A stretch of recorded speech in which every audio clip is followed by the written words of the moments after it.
Alrighty then. So let's conclude the El Nino part with a few more details. We said once in a while El Ninos happen most of the years. It's a normal condition, or sometimes you have multiple years of La Nina, which means the East Pacific remains colder than normal, while West Pacific remains warmer than normal for multiple years. Again, dynamics involved there that we won't go into. So how often do El Ninos happen? Uh, they happen sometimes every other year, very rare, but sometimes it has happened. And typically they happen every 4 to 7 years. Okay, so 4 years of normal conditions or La Nina conditions, and then an El Nino, and then back to normal or La Nina. Why does this happen? What determines this periodicity? We don't really know. Okay, so if you want to do research, there are some very, very fundamental questions unanswered. So it's highly irregular. As I mentioned with global warming before, the big question again is whether global warming will make the El Ninos stronger, which means more warming in the east, more frequent, which means less than 4 years between two El Ninos, or will it make it weaker, and so on and so forth. We don't really know. There are some model results, some projections of how future things will change, but you cannot really trust them because we don't have a great confidence in saying how accurate they are. So right now it's best to assume we don't know. Okay? The phases usually last 12 to 18 months. As I said, by the time trade winds weaken or the West Pacific warm pool begins to move east, and the El Nino peaks in December, January, February, and then dies away and comes back to normal. This whole thing can take 12 to 18 months. Okay, that's important to know because we said something very tricky, right? We said El Nino peaks in December, January, February. That's why it's called El Nino. Nice warm waters off the coast of Peru around Christmas. And we said El Nino affects the monsoon, but monsoon happens in June, July, August, which is 6 months before. So how does something that's peaking in December, January, February affecting something that's happening in June, July, August? That's because this El Nino cycle is slow. So June, July, August already El Nino is in a growing stage, and it can affect. So the West Pacific warm pool can already be moving away from the monsoon region and creating anomalous circulation through waves and winds and so on, right?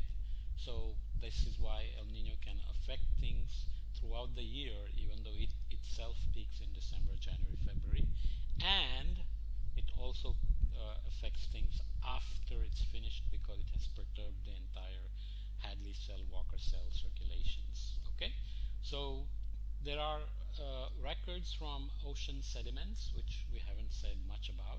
Basically, this photosynthesis that we talked about, right? Biology produces chemical signatures, including zooplankton and phytoplankton that have shells in them, calcium carbonate and silica shells. Those shells can sink and remain in the sediment.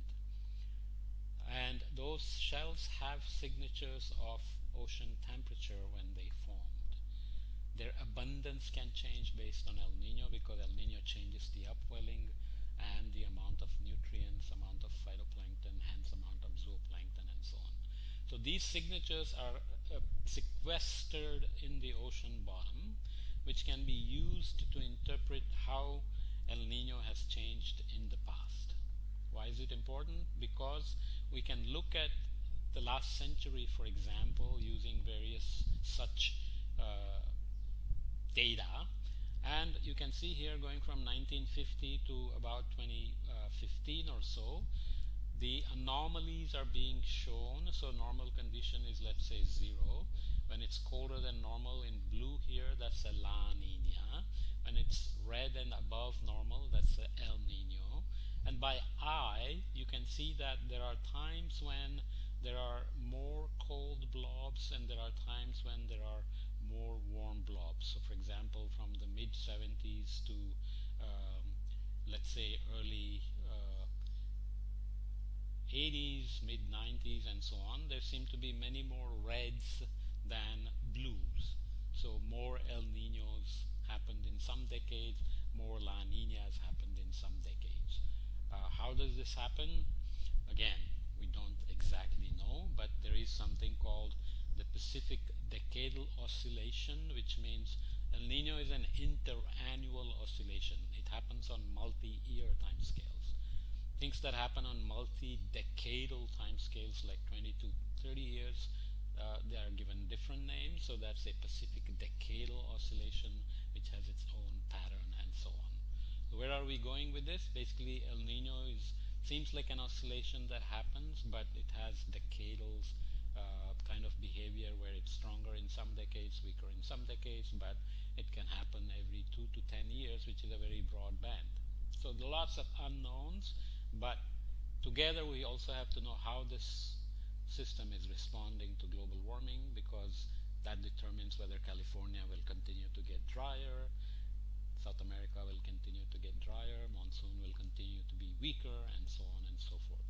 Okay, so how often El Ninos happen and how they get clustered in some decades and how the whole system will respond